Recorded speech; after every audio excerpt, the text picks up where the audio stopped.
What's going on, guys? Nate here with Two Wheel DynoWorks, and it's officially R&D season. Now that the craziness of the summer is over, we're on to some projects that we haven't had time to get to until recently.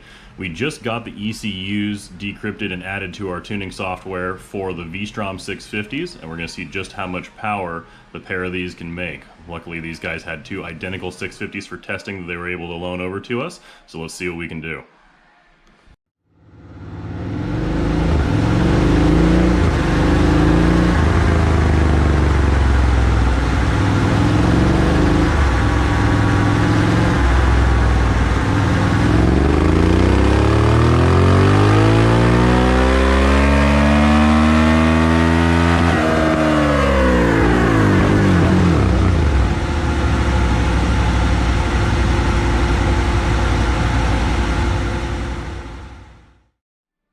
So the end results here are fantastic. We picked up about 3 horsepower at the peak and about 3 foot-pounds of torque at the peak, but we picked up almost 5 foot-pounds of torque, which is about 12.5% on these bikes, down low at about 4,000 and 5,000 RPMs.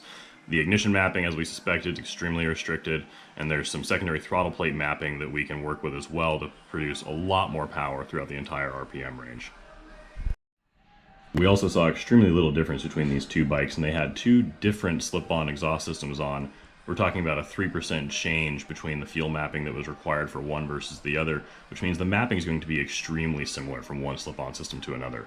We're going to have these maps uploaded onto our site, and these V-Stroms now available for flashing here in the next day or two. So feel free to visit twowheeldynoworks.com to check out what we can do for your bike today. Thank you so much, guys, for watching, and please don't forget to like and subscribe to stay on top of the most recent bikes and builds that we get here in the shop.